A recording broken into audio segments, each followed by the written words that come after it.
Assalamualaikum warahmatullahi wabarakatuh.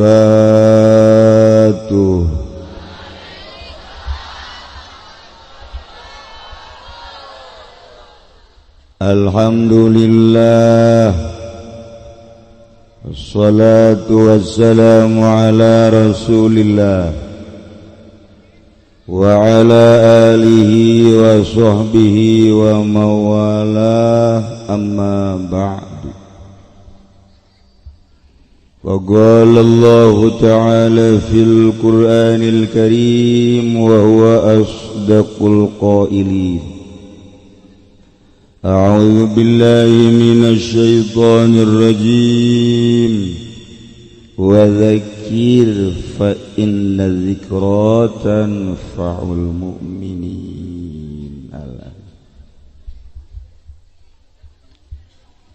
Langkung tipayun urang sami-sami nyanggakeun puja sinareng puji ka Gusti Allah anu Maha Suci. Uparantos masihan tina rupa-rupa nikmat ka urang sadayana, terutama nikmat anu kacida pisan ageungna nyaeta nikmat iman sinareng Islam. Shalawat silareng salam mugia dilimpahkeun ka junjunan alam Kangjeng Nabi urang Kangjeng Nabi Muhammad sallallahu alaihi wasallam, katut ka para kaluargina oge ka para sahabat-sahabatna, rawuh para tabi'in atba tabi'in. Al-mukarramun para alimil ulama, para asatid, para tokoh masyarakat, wabil khusus kekersana Kiai Haji Wahab oge karerencangan simkuring Kiai Haji Udin, Kiai Haji Suyuti,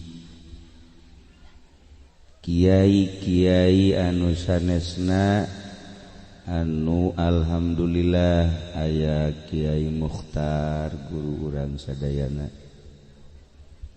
tuluy Sohibul Bait Kiai Haji Asmawi sekeluarga, kumna para kiai, para ustad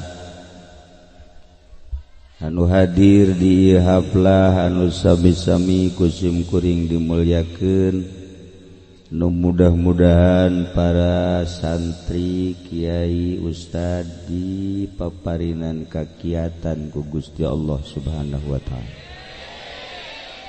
dibere ketenangan jiwa ku Gusti Allah, tur dibere tararawakal ka Gusti Allah. Wabil khusus pisan anu aya digigireun kencakatuhu simkuring, nu dikatuhu ketua Banser anu geus diexit di Banserna lantaran perebut bae berkat dicopotnya. Kadua ieu manusia langka anu pangkolot-kolot na kadeuleuna ngora padahal kolot geus eueuh mangpaatan ku pamajikanna geus hampir dipiceun manfaatna. Tapi alhamdulillah eksis ngaji getol sanajan teu dipake, alhamdulillah segala rupa getol.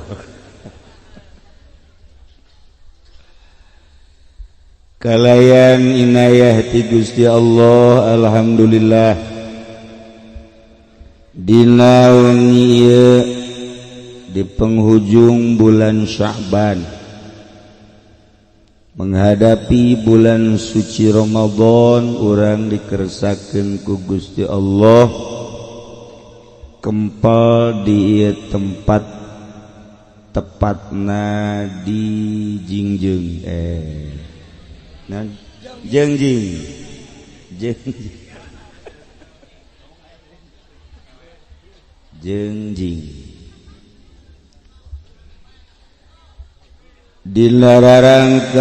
dinaraga haul guru urang sadaya nu parantos ka ma'ruf Kiai Haji Bakri nu urang doakeun mudah-mudahan anjeunna nutos aya di alam barzakh dihampura sakabeh dosana dilegakeun di kuburanana dicaangkeun di kuburanana dipaparinan kanikmatan kubur ku Gusti Allah nu kolot mudah-mudahan teleh nyusul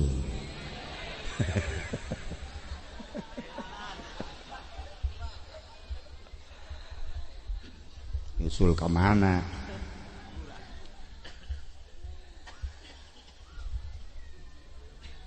para jamaah kaum muslimin wal muslimat rahimakumullah. Kiai Bakri teh kiai putra-putrana jaradi kiai minimal nyarupaan ka kiai lah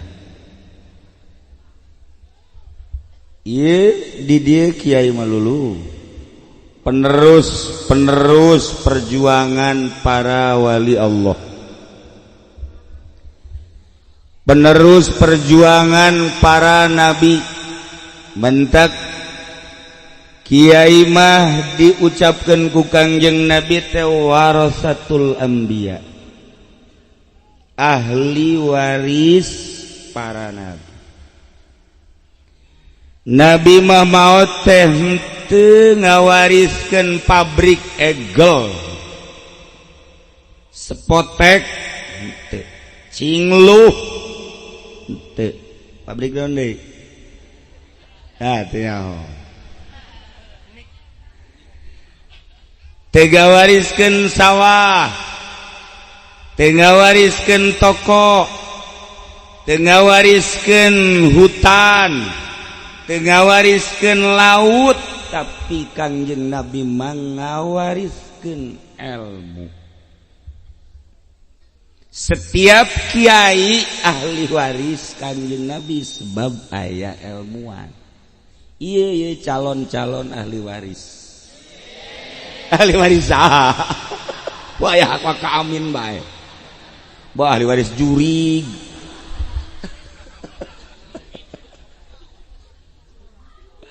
ahli waris Kangjeng Nabi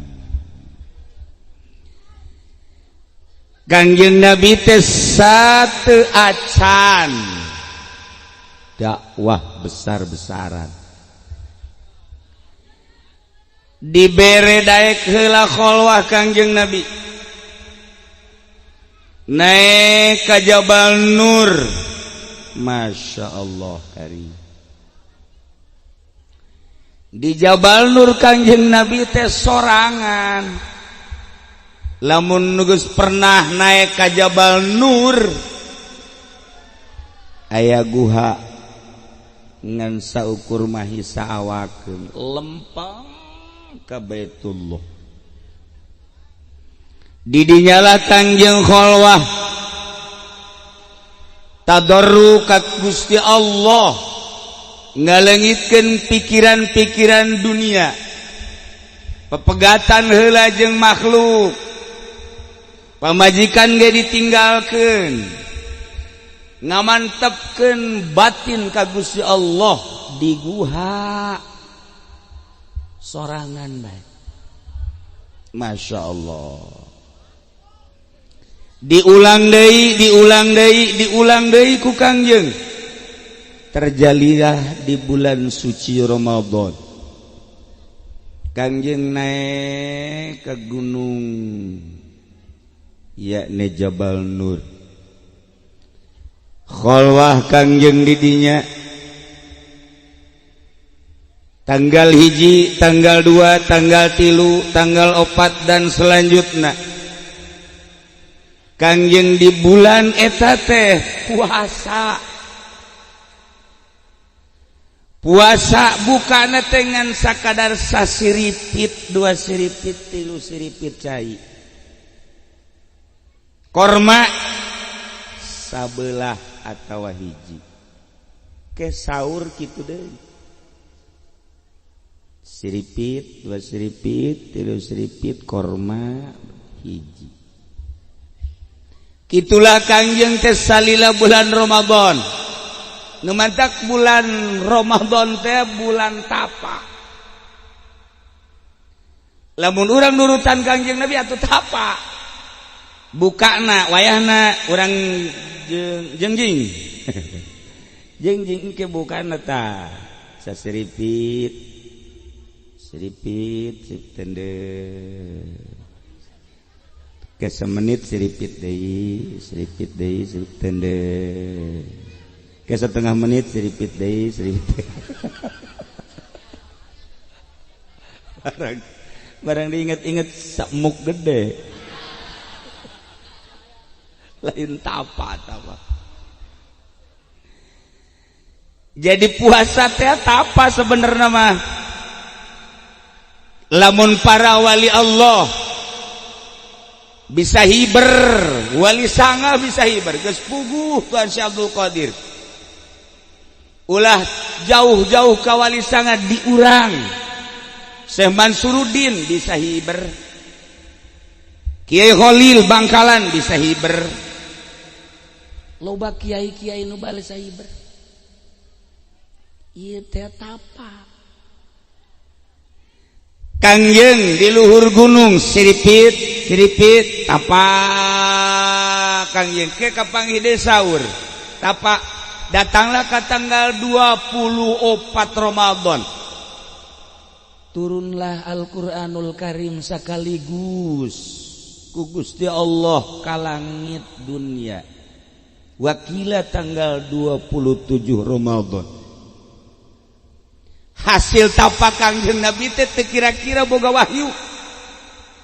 Bentuklah Al-Qur'anul Karim. Numantak kuari dilanjutkan ku para sahabat, ku para tabi'in, atba tabi'in, para aulia-aulia Allah, para ulama ngalanjutkeun warisan Kangjeng Nabi. Quran bentukna. Ulah neangan salian ti Quran, hayang naon aya di Quran. Sebab ieu wahyu nu diturunkeun ku Gusti Allah ka Kangjeng Nabi hasil tapa. Urang endek berpolitik, Al-Qur'an buka. Urang dek berekonomi, Al-Qur'an buka. Urang dek berbudaya, Al-Qur'an buka. Ai awewe nyiduhan ka urang, buka Qur'an. Pelet. Ya, Qur'an buka, Masya Allah. Idza qala Yusuf. Ulah nanya ka Badu Salam. Sok tual toel jamaah. Buka Quran. Hayang naon? Hayang teterak ditembak. Quran. Hayang teterak dibacok. Quran. Kukula pernah diijazahan, beneran nih. Tah ngaji bisa hayang teterak dibacok, tak baca, dibaca kunya. Sabaraha poe ke ai kuduna mah 20 hiji, mah haji mah cukup 7 poe. Bener dibaca kunya. Hamim ain sin qaf kaf ya ain so terus dibaca kunya. Mal dibaca ku jadi rekaman Gusia. Di puasaan kunya. Menang 7 poe lapor ka kula. Coba. Siap. Coba ku kula maka besok. Getih ha.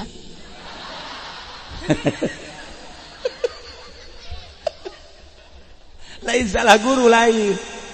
Ngawiridna teu bener. Iya dibere deh kukula. Ya, dang banser. Wirid.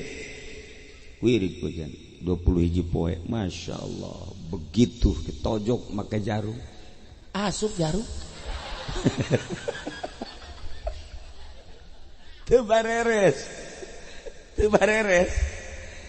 Tah, itu buka Al-Quran. Tapi urang jisoka mah Masya Allah. Ulah coba-coba kaki Wahab gitu. Ulah coba-coba. Pokoknya coba ge make golok rompang. Materak. Urang besar kemis, urang sepatan lamun neangan kajagoan ka jisoka. Ka jisoka beneran gua lama. Anu dibere pelor, anu di inuman susu dan lain sebagainya. Jarago. Urang jisoka mah henteu. Urang jarago. Tah, ieu Al-Qur'an. Hayang naon buka Al-Qur'an tapa. Matak syahrul Ramadan alladzi unzila fihi al-Qur'anu hudal linnas. Syahrul Ramadan, bulan Ramadan.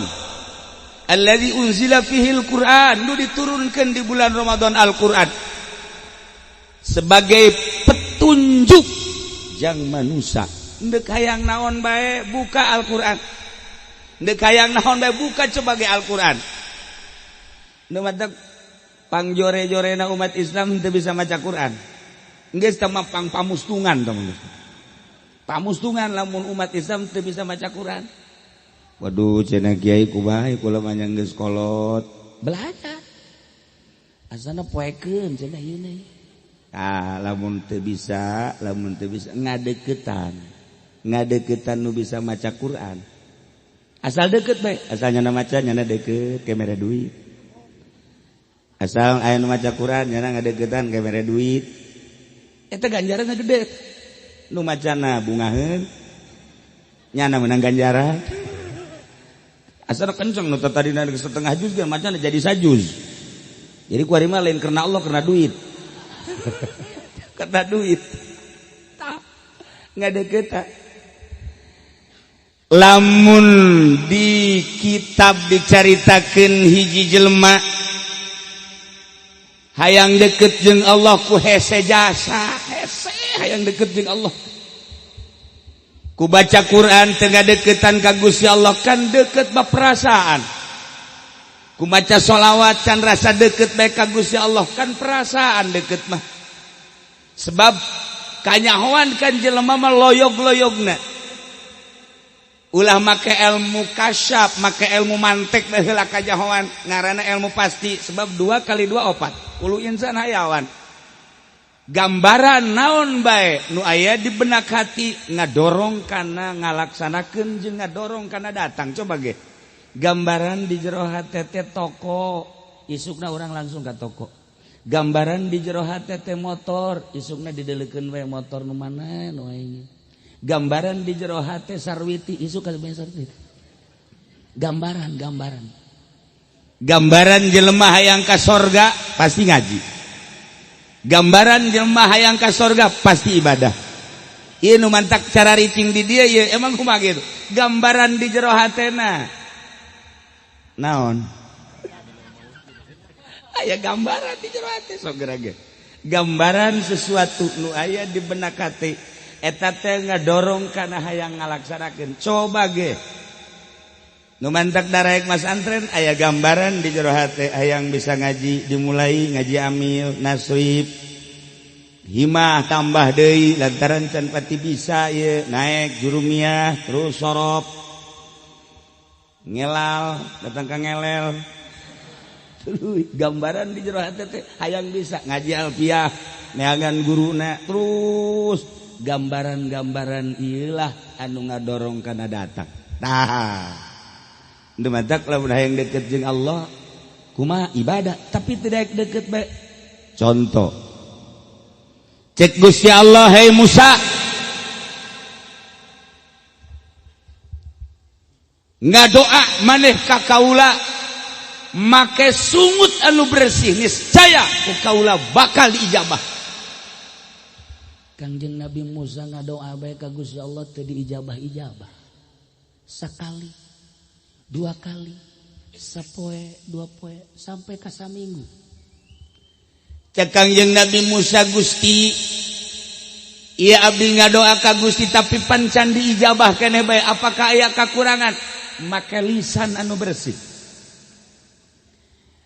Cek Kangjeng Nabi Musa, ai lisan nu bersih teh nu kumaha? Lisan anu bersih tina dosa ulah aya gibah, di jero hate ulah aya ujub, ulah aya takabur, bersihan geurang. Langsung sujud ceuri Kangjeng Nabi Musa, ya Allah ya Rabbi, asana moal aya hiji-hiji acan jelema lamun ngadoa hayang diijabah make lisan anu bersih. Pantar kula bae diangkat jadi nabi ku Gusti ku hese-hese ting, mulai nabi mah. Cek Gusti Allah, Musa lamun garasa hese make perantara batur. Deketan jelema nu lisana bersih, maneh menta doa ka dinya. Nu menta daratang we kaki Muhtar, kaki Wahab, maneh menta doa pedagang-pedagang. Make perantara. Di kaki Muhtar mah diijabah, kaki Wahab diijabah, namun kaki Haji Pendi beuh. Nu tadina dagang boga aset 50 juta barang menta doa kanyana anggeus kabeh. Anggeus kabeh. Matak sing ade ulah sebarangan. Rugi sia ka dieu mah kaji. Nu geus ge rugi. Make perantara cek Gusti Allah. Datangan jelema anu bersih. Begitu didatangan ke jelema nu bersih nu mana ieu nu bersih teh hese. Unjukan deui Kangjeng Nabi Musa ka Gusti Allah, Gusti jasana hararese. Sebab nu bersih teh hanya wali-wali Allah, sedangkan urang hayang nganyahokeun wali Allah teh kan hese. Cak Gusti Allah, Musa maneh mere bae gerage ka fakir miskin. Maneh mere bae ge sedekah ka yatim. Sok gerage. Hayo. Laksanakeun. Bener ku Kangjeng Nabi Musa yatim dibere. Oh, yatim mah dibere duit 1000 perak, 10.000 ngadoakeun da teu eureun-eureun. Yatim mah dibere duit 100.000 bae 100.000. Geus teu kicep-kicep. Masyaallah, mudah-mudahan eta Ki Wahab dipanjangkeun umurna. Beuh, eta Ki Wahab mudah-mudahan dibere gagah bae, dibere bisa kawin deui. Otar neretet bae teh yatim. Yatim neretet bae liwat Haji Pendi teu mere. Saya tah Haji Pendi mudah-mudahan teh ku galedeg. Yatim. Coba ge. Fakir lah asal dibere. Urang muzadah ka Banten. Mere boro-boro gede. Mere boro-boro 1000 perak. Ngadoakeun ge mudah-mudahan panjang umur sing bisa ka Mekah nage 100 kali. Umur ge 100 tahun. Ngajek trek bet. Sap ngan 1000 dak mun dibere 100.000 ngadoa ditangkap ae. Ieu Kangjeng Nabi Musa dibere konsep ku Gusti Allah. Bere fakir miskin, bere yatim piatu. Coba ge, nyana ngadoakeun teu eureun-eureun, sedengkeun jelema makan bosenan. Lamun ngadoa sakali teu dijabah, 2 kali teu dijabah, 3 kali teu dijabah, haju geungesan bae. Tapi yatim piatu jeung fakir miskin, lamun kurang dibere ulah gede.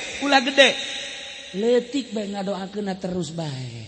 Haju nyana mah haju nyana teh ngomong bae, ai Mang Haji Wahab teh Ki Wahab encan ka dieu deui. Emang kunaon? Sing panjang umur sing ka dieu deui. Aya ge eueuh Ki Wahab aya ge Haji Pendi teh ku galedeg. Geus kitu bae nya ge. Heuh sia kunaon? Lok merek. Nyana mah koret merepet dur-dur pet. Apa pahara teh mah? Kan aya koret doang, aya koret merepet, aya koret dur-dur pet. Eta kan parah tah. Ai koret doang mah koret doang, ka batur doang, ka tatangganya nama ka anak nama biasa nyana jeung anak pemajikan loyat. Eta ngaranna koret. Aya koret merepet. Koret merepet maka tatangga ka batur henteu ka anak ka pamejakeun ge henteu. Eta ngaranna koret merepet. Nah, mun boga salaki ka pemajikan tilok mere, ka anak tilok mere, eta ngaranna koret merepet. Aya deui koret merepet dur-dur pet. Terakhir tamata boro-boro jang batur jang nyana ge hese. Nyana boga duit tapi lamunan ngarokok yang ngarokok neangan nu boga rokok menta aing. Oh, di Belaraja mah aya di Cisoka. eta karena koret merepet dur-durpet nyana hayang jasa meuli es padahal mah duit boga kieu bedek dibelikeun hook lah cekeun teh kebe neangan batur nu meuli engke menta nah nu kos kitu ngaranna koret merepet dur-durpet nah ieu asana siga deui ieu asana aya nu kitu ulah nanya ieu mah asli tah ieu Kangjeng Nabi Musa dibere konsep urang ngadoa ka Gusti Allah kudu bersih lisan jeung bersih kolbu dilanjutkeun ku Kangjeng Nabi ye cek Kangjeng Nabi urang ibadah ka Gusti Allah nomor kahiji kudu boga ilmu moal beres lamun teu boga ilmu neangan ilmu jang ibadah ka Gusti Allah moal aya di sakolahan dek neangan rukun wudu di SD moal aya dek neangan rukun salat di SMF moal aya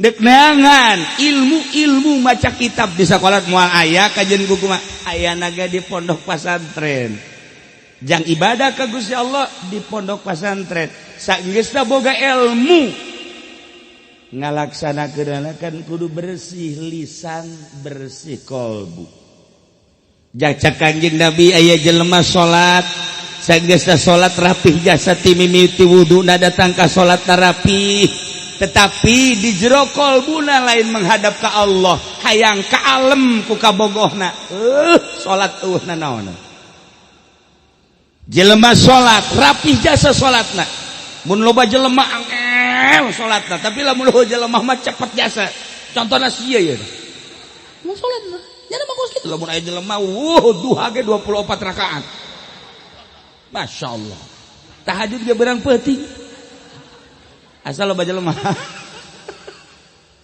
tapi lamun jelema tilok duha tilok tahajud ieu lain salat siksa ilmu aya ngalaksanakeunana henteu bersih kolbuna teu jadi ibadah sieun urang lamun kadinya sieun sok geura teu jadi ibadah sama sekali seluruh ibadah urang salat tapi lain menghadap ka Gusti Allah aya kadua henteu lillah hayang kalem lah ku tatangga hayang kalem lah ku mitoha hayang kalem lah ku makhluk eueuh nanaonan salatna urang zikir sakitu ngegecrek bae zikir la ilaha illallah la ilaha illallah la ilaha illallah sia zikir bae naon naik pangkat nanaon udah. Sia maca izqala de yang naon melet aing melet satu lah kalau mau ngomong nyeri hate aing udah naonan paling geus ituna bae meureun puyeng nu dipeletna ge lamun kenal lamun teu nyana nu puyeng eta baca kos kitu udah naonan salat udah naonan lamun teu lillah zakat udah naonan lamun teu lillah haji udah naonan lamun teu lillah puasa nuku urang bakal dihareupan sakedeung deui teu lillah moal bisa malam yada qaula zur wal amala bihi jelema nu henteu ninggalkeun ucapan jorek yakni bohong jeung pagawean anu bohong falaisa lillah hajah Allah teu butuheun karena jelema ninggalkeun dahar nginumna ngan sakadar lapar hungkul mantak sig hade urang tinggal sabaraha deui menurut cek ahli falak qot'i seluruh falak sebab 7 darjah 7 aya 8 darjah aya ge salah sahiji kitab nu genep darjah nu kamari kuku lagi dicaritakeun jatuhna adalah pada hari Sabtu ijtima'na malam Jumat di urang bakal aya nu puasa pa Jumat diurangi bakal keces bae eta meureun lain kitab atawa salah ngareken lain itibana Jumat ngan engke itu naon ngaranna hilal nama malam Sabtu cek ahli falak qot'i hisab qot'i Sabtu adapun ru'yat tunggu pemerintah geus kajen teh urusan pemerintah urang mah ngalaksanakeun puasana sing hade sebab puasa teh tapa lamun urang puasana sarua jeung Kangjeng Nabi sarua jeung para sahabat sarua jeung para aulia Allah engke urang dibere bobotohna dibere Lailatul. Urang ge nyaho ngaran doang teh Lailatul Qadar. Nyaho ngaran doang hese mangge Lailatul Qadar teh hese. Sebab naon? Kudu tapa udah dahar tina nginum tina jima. Di samping eta horeng napaan mata, napaan celi, napaan irung, napaan sungut, napaan leungeun, napaan suku. Ulah dipake maksiat, Allah bakal mere Lailatul Qadar. Inna anzalnahu fi lailatil geus pada Arafah. Ngagenyai Lailatul Qadar teh bejana ngagenyai bejana. Mantap kula greget jasa ka Haji Pendi. Aduh, tadi ningali Lailatul Qadar di mana? Di Puri. Pas mana Lailatul Qadar di Pura? Aya awewe putih ping-pingna ngongkong. Ngagenyai kita. Atuh kolot-kolot bloon budak. Bloon ieu mah. Kos kitu Lailatul Qadar jurig teh mah. Abnormal. Ya Allah. Tah. Seperti kos gitulah lumadak mimiti urang dengan ilmu jang ibadah ka Gusti Allah ayana di pondok pesantren. Lumadak ketika aya jelema ngadirikeun pondok pesantren kula mah masyaallah terenyuh hate ketika lempang ti dieu terus lempang ka Jawa Tengah ka Jawa Timur ningali adegan pondok pesantren walaupun santrina 5 10 20 hate terasa bungahna luar biasa. Ieu nu sebenarnya menu asli mah sanajan pondok pesantren modern ge henteu salah ngan nu asli jasa mah eta. Nu asli jasa mah eta.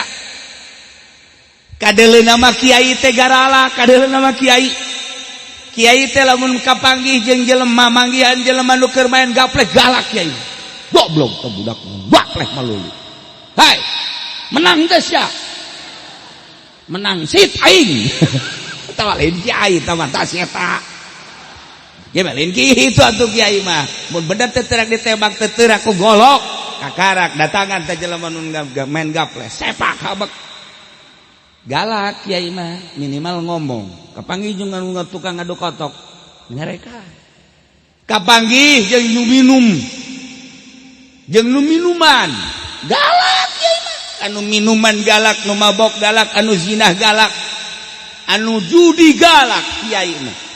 Terusiklah jelema anu mah ngadu kotok, terusiklah jelema anu mabok, terusiklah jelema anu zinah. Teu ngeunaheun ngadenge suara kiai. Teu ngeunaheun.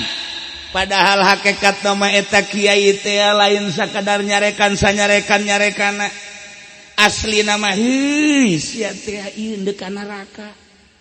Ulah ka neraka. Ayo ka dieu sia ka dieu. Ulah sok adu kotok beta mah ka neraka. Ayo. Jadi kiai eta sebenarnya mah galak teh ngajakan ka sorga. Teu kahartikan ku urang goblok teh budak. Endahan mabok bae eureun sia mabokna. Galak eta kiai padahal mah kiai subut da galak teh keur ngajakan ka sorga. Keur ngajakan ka sorga sia lamun ku aing diantepkeun ngan jahanam sia. Kiai galak eta ngajakan ka sorga. Bata Kanjeng Nabi ngajak ti mimiti lalaunan naik, rada keras naik datang ka keras, naik datang ka perang. Kadeleuna mah perang cek Kanjeng Nabi kaula. Padahal mah kaula teh keur ngajakan ka sorga melalui perang. Kadeleuna bukula teh galak jasa ka jelema padahal mah keur ngajait jelema supaya ulah ka neraka. Kula diturunkeun ke alam dunia titah nyalametkeun manusia-manusia. Ku cara kula sorangan menang ti Gusti Allah dimimiti lalaunan nu bisa alhamdulillah henteu naik dia datang ke perang aslina keur ngajakan ka sorga. Diajaklah ku Kangjeng Nabi urang titah ka sorga. Jalan ka sorgana Al-Qur'anul Karim hudal linnas. Dilanjutkan ku ari ilmuna ku para ulama. Salat jalan ka sorga. Nu mantap kiai ngajakan salat bae. Hei salat. Hei salat. Eta teh keur ngajakan ka sorga sebenarnya mah. Haji Pendi ge di mana gitu. Hei salat sia salat. Ke masjid. Nyana kos gitu, nyana naes. Calo nyana mah calo salat. Tilok ngajinya tilok berjamaah dongeng Haji Pendi berjamaah salat Aya nyana mah berjamaah mun jadi imam. menjadi imam aing bagianana ngamamong ke heula aing eta kos kitu mah teu jadi ibadah jadi jahanam dak mun hayang nilai sosok jahanam ieu tah sia de jadi ieu Kangjeng Nabi teh dititah ngajakan umat ka sorga jalan ka sorgana salat jalan ka sorgana zakat jalan ka sorgana haji jalan ka sorgana ieu ku ari puasa urang mah ku ari ieu mun nyaritakeun puasa kan geus teu aneh dah tu sapira puasa komo santri mah santri mah puasa anu dijempingkeun sagala jempingnya mah atuh pokona magrib teu buka aja mah wow terus bae lamun puasa pelet kos gitu kan jemping santri eueuh nanaonan nyaritakeun puasa di santri teu karasaeun tapi lamun di lembur nyaritakeun puasa aduh nya urang puasa deui nya aduh asana eungap jasa ieu puasa di lembur mah kos gitu deui boga anak dua ieu puasanya ngap kurang emang saya teu kuat puasa aing mah lain teu kuat puasana pamajikan ge nu taun itu encan lunas bajuna ieu ku dek puasa deui pasti geridit deui kan puyeng aing ka pamajikan aing tah eta kos kitu tah puasa jadi indikator bersihkeun puasa nu batak hutang-hutang nu keur ieu hutang-hutang nu keur ieu pamajikan nu encan lunas-lunaskeun ku ari abeh engke ngamimitian deui hampang tah ieu udah rek Ramadan santri teh aneh puasa teh aneh jasa tapi di lembur masih kene araraneh sebab naon santri mah geus nyahueun jalan ka sorga sebab sapopoe di pondok pesantren geus teh aneh ngabahas puasa teh geus teh aneh rukunna syaratna geus pake lalab ku santri mah aya anu tilok saur-saur santri mah tilok saur cenah mah tilok santri bener bu lain lalagan kula manggihan santri sababaraha saur bablas maksudnya nyana hees udang-udang subuh teh sahur tapi cuek bae santri mah udah kain teu sahur jeung teh geus tahu masalah lah masalah jatuh santri mah barang buka kodo 2 piring nya aslinya 2 piring nu ieu buka nu ieu kodo sahur ambo budak teu kira-kira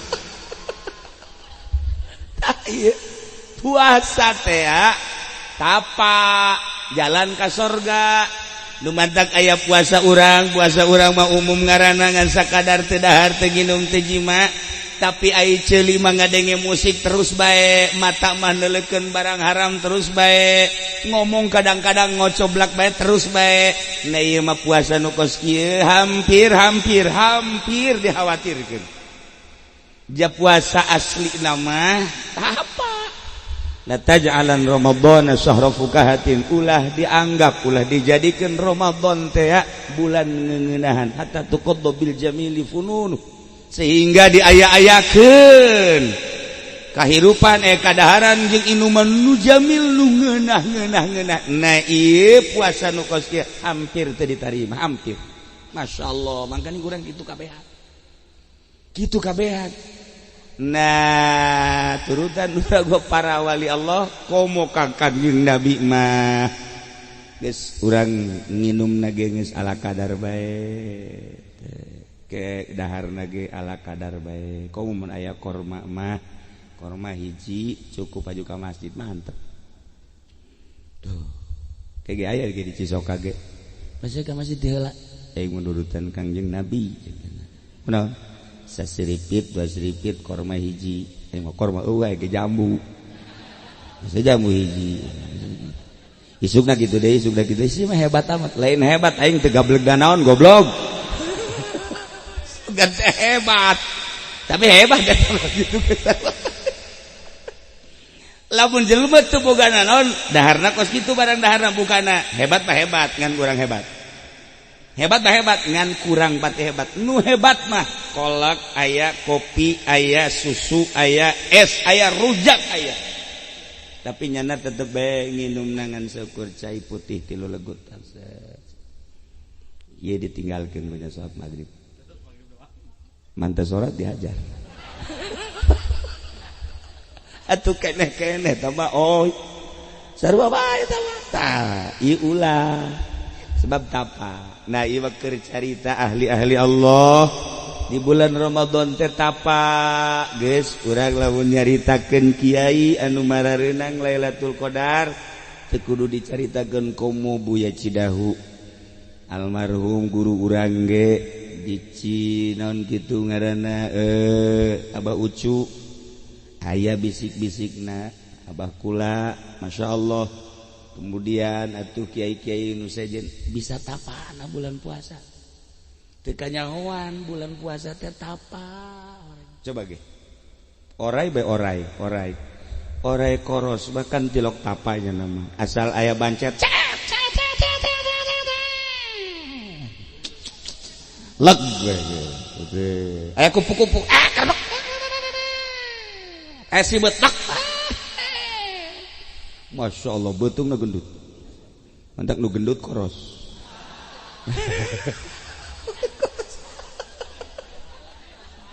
aya bae suku jelema ya ku jada digegel dikencengkeun ora diantepkeun ku jana tarik huntuna cumplak kabeh huntuna teu karasorangan ateul doang eta tilok puasa tapi orai taneuh Masya Allah disempar-sempar cicing bae lamun can katincak mah di kukumaha cicing keur tapanya nama komo bulan mulut mah orai taneuh mah tapa sakalina ngegel cek Masya Allah mun teu kaburu kakaretan di dieuna naik ka dieu moal kebal langsung ka jantung isdat selesai gagah jasa orai taneuh mun hayang nyaho teh ieu selesai orai taneuh bae ngan kabur kakaretan di dieuna ieu berarti menyaritakeun kos kitu teh aya bukti. Nah, iyalah nu sok tapa mah kiai kajahoan nu sok tapa jeung nu henteu tapa lain kanyahoan dina naonna efek hikmahna bakal timbul. Hikmahna sebab ilmu alfiyah mah akur, ilmu Fathul Muin akur, ilmu tasawufna dina kitab nama sakadar ilmiah mah akur bae. ilmu naon tafsir akul hadis akul eta keneh kitab nama kurang diaji eta keneh tapi beda kok ieu mah berhikmah kok ieu mah henteu kok ieu mah berhikmah kok ieu mah henteu nu berhikmah mah tapa teu kudu bebeja ulah gaganggu aing nya keur tapa ulah naonan mah kos kitu jadi aya tapa nu asli mah ulah omong-omong ulah tenang jelema bangun anu biasa bae nginum dahar malah gembul cuma lain tahap atuh kitu tapi kita mun jelema nahan tahan kajun kukumaha ge ta ieu urang dibere di bulan Ramadan teh titah puasa samakom urang makom awam puasa awam naik jelema nu hayang deukeut ka Gusti Allah sebab gambaran di jero hate nangan sakadar Allah urang mah kan gambaran di jero hate teh puasa teh buka gambaran teh buka kieu saparapat jam deui kabuka geus di kieu-kieu bae rokok seungit neuleuh deui ka jam kopi seungit neuleuh di angel kebuka angel geus di deuleuh deui ku nya tuh lalai geus kaluar teh can lalai sebab lawan awas gambaran di jero hatena puasa teh ngan sakadar teu dahar teu nginum teu jima begitu magrib nu kagambar ku urang inuman dahar buah dan lain sebagainya datang kadinya puasa anak gambaran di jero hate dage datang kadinya ketika naik ahli thariqah nu geus lempeng ka Gusti Allah aya mah aya bae di dahar badi dahar gambaran ieuna ka Allah nu mantak lain deui geus jana mah langsung di jero hatena ge gambaranna Allah mulai langsung dibaca babacaan astagfirullah dek buka teh istighfar heula minimal 3 kali kabelah ditunda 70 kali dek buka tenang mantap deulekeun ge kiai-kiai Abah Ucu Abah Kulat ieu mah keur carita naon geus eueuh ieu abahna komo buya mah di kursi kieu bangunna bangun nyantai teh bangunnya coba ge kiai-kiai sarua hayang mah sia orek koros ge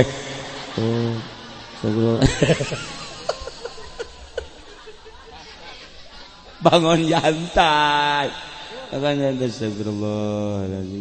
tapi lamun aya anak cilok nyirikeun mun aya anak ditanya biasa kan lamun kebal tak anak diuknya pindah api-api embung kaganggu ke diuk deui henteu awas ya kali itu abah keur ibadah coba kos kitu jasa jadi jelema moal ka anak ge teu kanyahoan anak mun aya anak dinya ditanya anu ieu nya ditekeun jelema gede ieu beres angel we ta anak dirinya api-api nyidu ke selek di mana deui teh ieu lain abah lagi baca Quran sono dulu dah ya ini baru dapat semikro nih semikro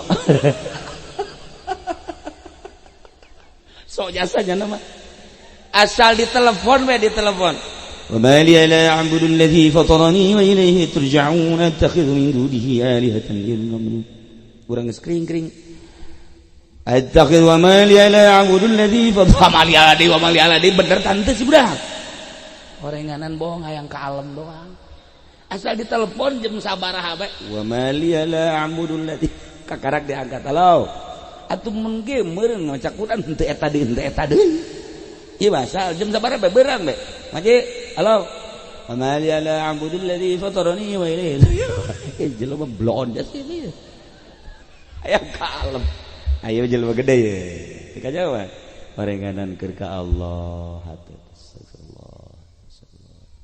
beres tidinya langsung maca sholawat karak nahari mulai Allahumma inni as'aluka jannata wa a'udzubika min sakhatika wan nar ya azim ya azim ya azim anta ilahi la ilaha illa ighfir li dzambal azim fa innahu la yaghfiru dzambal azim illa al azim as'aluka rahmatika allati kul asya kulla syai anta ghfirli dzunubi ka Gusti manteng jadi eta bangan sakadar lah beres karat siga babarengan sigana biasa ngene hate ka Allah cek tadi ge gambaran di jero hate bakal nganterkeun urang datang kana naon nu ku urang digambarkeun gambaran urang teh puasa awam dipaksa-paksa ge awam bae supaya naik seetik lempengkeun hate tek sebab ieu geus terjaga ieuna terjaga kabeh terjaga hatena ka Allah lamun eueuh jelema nu kitu sakabupaten eueuh nu kitu di kecamatan bahaya negara untung masih kene aya nu kitu komo lamun geus kolbuna ta'alluqna ka Allah lamun teu ka Allah ngarasa batal puasa masya Allah iyalah jelema-jelema nu bakal dibere Lailatul Qadar henteu kudu di Mekah teu kudu di Madinah sangkilang di urang puasa model kos kitu yakin bakal menang Lailatul Qadar bahkan para wali Allah lain di bulan Ramadan bae menang Lailatul Qadar di luar bulan Ramadan ge ngarasakeun nikmat seperti Lailatul Qadar teh sering. Gitulah para jamaah kaum muslimin wal muslimat rahimakumullah. Sing hade urang ibadah di pondok pesantren neangan ilmuna. Sanggeus di pondok pesantren menang ilmu ngalaksanakeunana supaya lempeng ka Gusti Allah neanganlah ahli Allah. Neangan ahli Allah urang moal bisa.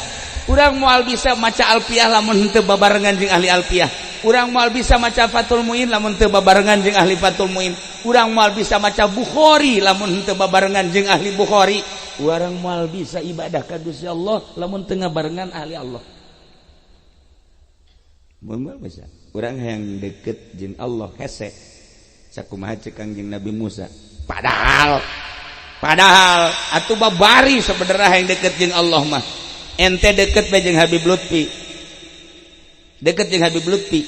lain lalagaan Habib Lutfi teh ngarendeng ente jeung Habib Lutfi kieu pan Habib Lutfi mah teh ka Allah bae atuh berarti kan urang deket jeung Allah bener teh nah eta prinsip eta deketan ahli Allah ngarendeng jeung ahli Allah urang teh keur ngarendeng jeung Allah sebenarnya mentah kula rugi malam ieu ngarendeng ieu ahli gaple atuh eta ai ngarendeng jeung jurig sebenarnya mah ieu mah yang tunjuk ka tukang kumaha garendeng da sok geura ente garendeng jeung ahli korupsi berarti kan ente garendeng jeung setan ente garendeng jeung pamalingan atuh ente garendeng jeung juri ente garendeng jeung geus mun tadi teh tadi naon gara ente hayang ngarendeng jeung Allah ese rendengan ahli Allah mantak di zaman sahabat di zaman Kangjeng sahabat ngadare ke Kangjeng Nabi cak Kangjeng Nabi ulama ieu teh teu kapisah antara kura jeung Gusti Allah dicari umat bahkan hayang bajuna bahkan hayang sagala rupana ku sebab naon hayang deukeut jeung Allah kabelah dieuna para wali Allah gambaran lain lalagaan urang hese ka Allah bersanding jeung ahli Allah kieu we urang deukeut ka jeung Allah sebab di jero hatena aya Allah Masya Allah eta konsep urang hayang bisa geura geus sapoe dua poe bareng jeung ahli Allah bakal kena faed urang kabeleteran lain deui rarasaan sebab aya nur ilahi urang deket jeung cai kapetelan cai tiis bae mah aya kapetelan urang jeung entuk jeung minyak kapetelan minyak jeung ahli Allah moal kudu kebal 1 menit 2 menit sajam 2 jam bakal terasa ka urang sinar ilahi sebab naon di matana aya Allahan di ceulina aya Allahan di leungeunna aya Allahan di irungna aya Allahan Allah eta teh sinar-sinarna bakal nyulusup ka urang kitulah para jamaah kaum muslimin wal muslimat rahimakumullah teangan ilmu di pondok pesantren jang bakal hirup ka Gusti Allah naon hartina boga banda loba ai di akhirat bakal disiksa naon hartina boga jabatan anu luhur di dunia di akhirat bakal disiksa eueuhna naonan sebenarnya di bos-bos di bapak-bapak di komandan-komandan di dunia ai di akhirat horenganan di beuleum naonan tayangan ilmu ieu pondok pesantren supaya nyaho bag-bagan ibadah geus nyaho takribna riyadna fatul muinna kabelah dituna jang makena encan meujeuhna lamun encan ikhlas teangan ahli Allah teh ahli ikhlas jeleba lamun geus ikhlas biasa loba lalagaan di mana bae justru waliullah eueuh teu lalagaan kabeh ge sok geura kabeh kitab-kitab teh lalagaan malulu lamun eukeur nyaritakeun ka Allahna tegas geus jadina kabeh ge kitu eueuh nun teu lalagaan Gus Dur nyelenehna lain lalagan kuari Habib Lutfi pohara jasa Habib Ja'far makomu mun kapanggih jeung Habib Ja'far urang mah belu malah mah mun teu nyaho mah tapi lamun geus nyaho masyaallah jeung Habib anu lain sering lalagaan atuh emang ngabuyan teu lalagaan jasa komo abah coba jeung kula asal datang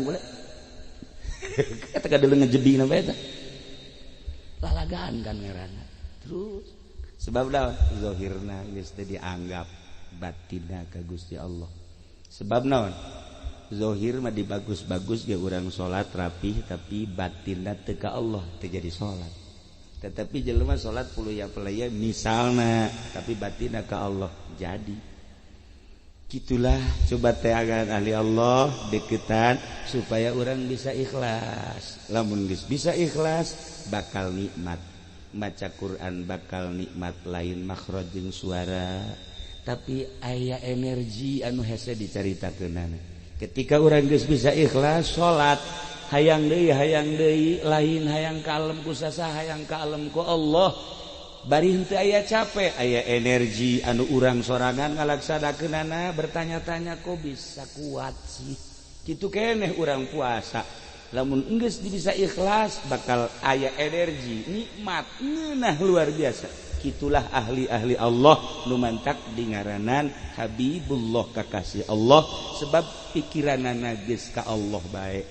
Iyalah awalna pondok pesantren almarhum Kiai Bakri di dieu nyana ngadidik murid-muridna ketika kula dicaringin sok ngadenge bae Ki Bakri kemudian atuh babarengan jeung adakna di ditu je di mana dicaringin jeung kula eta Kiai Sayuti kemudian Kaji Udin bareng jeung kula alhamdulillah nyana mah jadi kiai atuh kula mah jadi kos kieu alhamdulillah. Nah iyalah mimitina mantak hayang ibadah di mana bae teangan pondok pesantren nu malem ieu urang keur ngahaolan almarhum almaghfurlah Kiai Haji Bakri urang doakeun kadua kali mudah-mudahan dihampura sakabeh dosana tarima amal ibadahna dilegakeun di kuburanana dicaangkeun di kuburanana dibere kanikmatan kubur ku Gusti Allah Subhanahu wa taala keluargana mudah-mudahan diberi tawakal ku Gusti Allah bisa ngalanjutkan perjuangan bapakna dalam rangka li'ila'i kalimatillah melalui pendidikan pondok pesantren. Almarhumah nu kamari nembe pupus anu atuh naon kitu sering nyambung jeung simkuring ka Cilongok urang doakeun hajah sakala nah hajah nama Al-Fatihah. Bismillahirrahmanirrahim. Alhamdulillahirabbil alamin arrahmanir rahim maliki yaumiddin. Iyyaka na'budu wa iyyaka nasta'in ihdinas siratal mustaqim.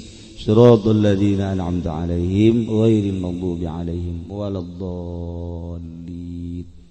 Rupina urayan dina haul menjelang Ramadan dicekapkeun sakieu jang urang mudah-mudahan urang dibere kuat. Dibere kuat ngalaksanakeun ibadah ka Allah terutama nu kurang rek dihareupan yakni puasa jeung mudah-mudahan rada ngageser saeutik tina taun kamari mah urang puasa teh biasa bae kuari rada dilempeng-lempengkeun pikiran urang ka Allah gambarkeun di jero hate akhirat jeung Gusti Allah nya.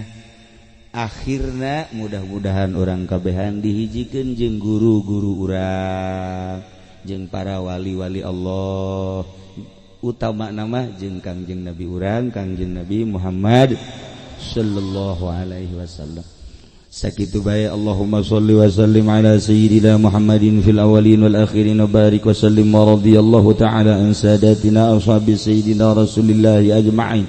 Ya Allah ya Rabbal Alamin. Allahumma arham ummat Sayyidina Muhammad. Allahumma ajbur ummat Sayyidina Muhammad. Allahumma aslih ummat Sayyidina Muhammad. Allahumma farrij an ummat Sayyidina Muhammadin sallallahu alaihi wasallam. Allahumma anfa'na bima 'allamtana wa 'allimna ma yanfa'una wa zidna 'ilman wa yaqinan wa zidna 'ilman wa yaqinan wa zidna 'ilman wa yaqinan. Walhamdulillahi ala kulli hal wa na'udzu billahi min kulli hali ahli an-nar. Rabbana taqabbal minna innaka antas samiul alim wa tub alaina innaka antat tawwabur rahim. Allahumma ighfir lahum warhamhum wa'afihim wa'fu anhum. Allahumma ij'al quburahum rawdatan min riyadil jinan wa la taj'al quburahum hufratan min hufarin niran. Allahumma ij'al ni'matana da'imah wa dawlatana qa'imah wa auladana wa talamidana ulama'a wa auladana wa talamidana ulama'a wa auladana wa talamidana ulama'a wa la tusallit 'alaina zalima wa la tusallit 'alaina man la yakhafuka wa la yarhamuna. Sallimna ya Allah wa sallim binana wa la taslab waqtana imanana warzuqna ya Allah khairid dunya wal akhirah. Rabbana atina fid dunya hasanah wa fil akhirati hasanah wa qina adzaban nar. Shalli wa sallim ala jami'il anbiya'i wal mursalin walhamdulillahi rabbil alamin. Wallahul muwaffiq ila aqwamit thariq. Wassalamu alaikum warahmatullahi